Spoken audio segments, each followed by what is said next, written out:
The best way to predict your future is to create it, not from the known, but from the unknown. What thoughts do you want to fire and wire in your brain?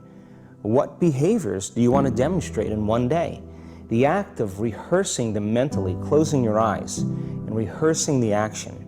So whatever impact or success or reaching goals or growth or whatever you say, on one level in the physical world, it's about how well you harness your physiological and your psychological process.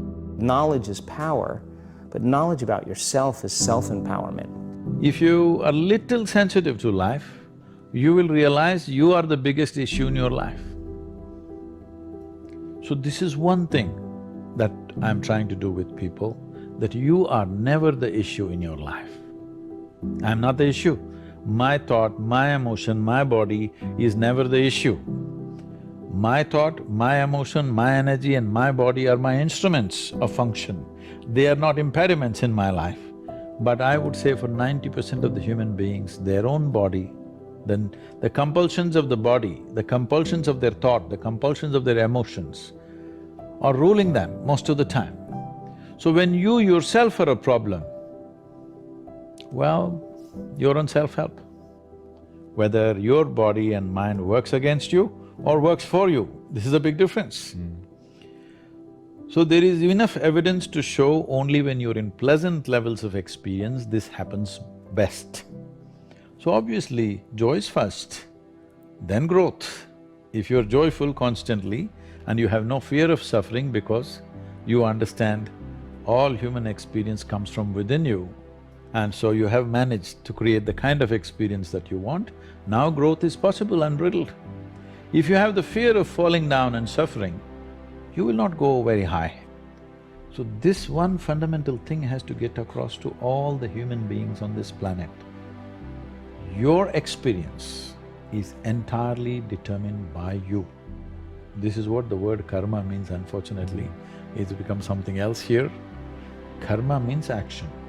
That means when we say your life is your karma, we are saying your life is entirely your making, 100%. What happens in the world? There are many, many forces involved. What happens within me? It's 100% me. If you don't take charge of this, then you're an accidental life. When you're an accidental life, anxiety is very natural. The moment you start feeling abundant and worthy, you are generating wealth. The moment you're empowered and feel it, you're beginning to step towards your success.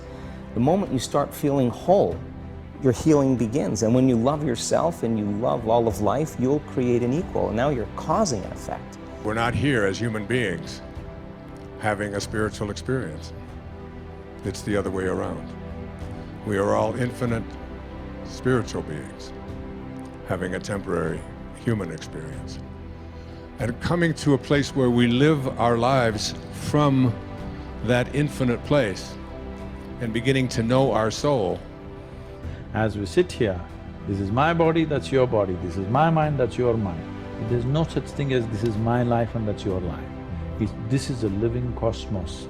Everybody is free to capture as much as they want.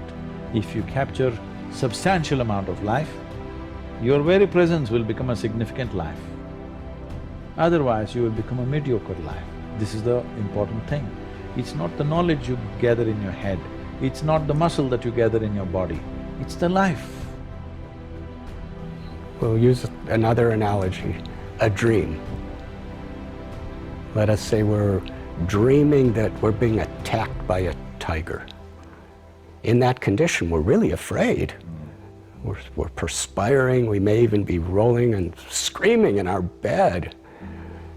Now, is that dream real or illusion? The reality is we are having that dream. And the reality, there are tigers somewhere. The illusion is we're identifying with it.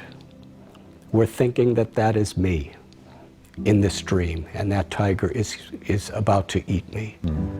But in actuality, the dream is real, we're real, but when we're misidentifying with that dream, thinking that that's happening to me now, then that's the illusion. That's the idea of yoga or true spirituality to actually learn to live in harmony with one's own self.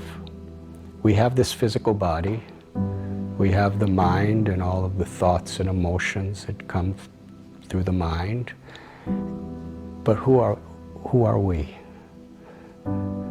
I am seeing through my eyes, I'm hearing through my ears, I'm touching through my flesh, I'm tasting through my tongue, I'm thinking through my brain, and I'm loving through my heart.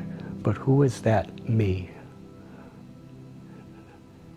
That me is the essential consciousness that's giving life to every other aspect of our existence, our body and our mind. Consciousness is unique, but it's part and parcel of what is universal.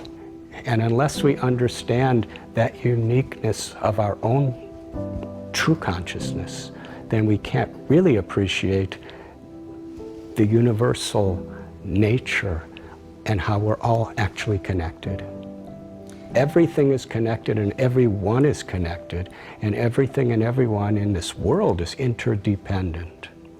And Emerson said that the reason why there's so many problems in this world is because human beings are disconnected from their own true self.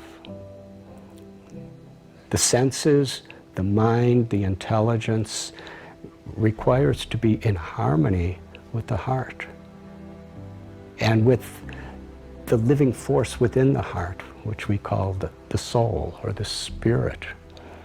And when we understand the sacredness, the beauty, the eternal nature of our own spirit, then we can recognize it in creation and we can recognize it in others. When we don't realize, experience, perceive the sacredness of our own true self, then our perception is an illusion of the world. But when we understand who we are and understand our harmony and relationship with the world around us and the people around us, then we're actually seeing everything as truth. We're seeing as a spiritual reality, even in this world. When you change the way you look at things, the things you look at change. Albert Einstein once observed that you have the most fundamental and major decision that you have to make in your life is this: do I live in a friendly or a hostile universe? Which is it? Is it a universe that is filled with hostility and anger and people wanting to hate each other and people wanting to kill each other? Is that what you see? Because when you see the world that way, that's exactly what you will create for yourself in your life. This is from great scientific minds. And the interesting thing is that this is not just a clever play on words, that when you change the way you look at things, the things you look at change.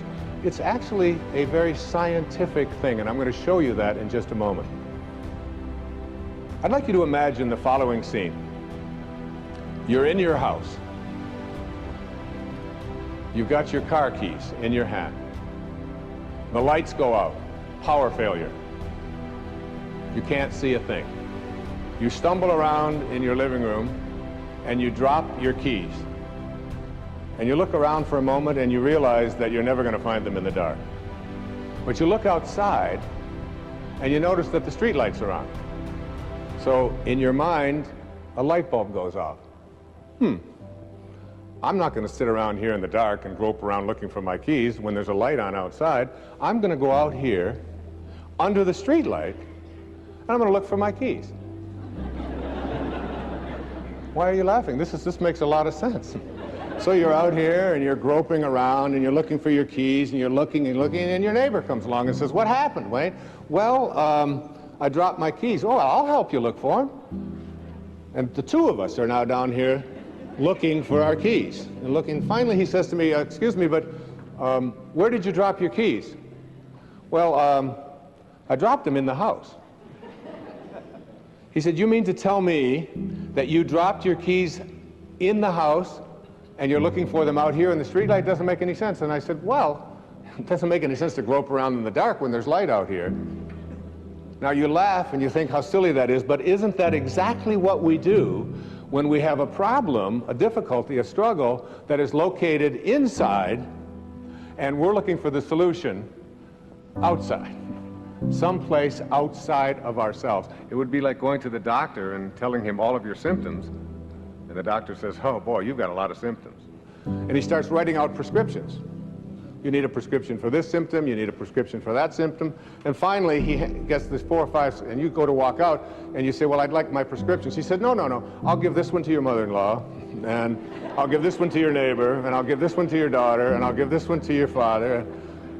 I mean, you're the one with the struggles and with the difficulties, and expecting somebody else to change or something outside of you to get better in order for you to make your life work at this level that I'm calling intention is something you have to really take a hard look at. It's in here.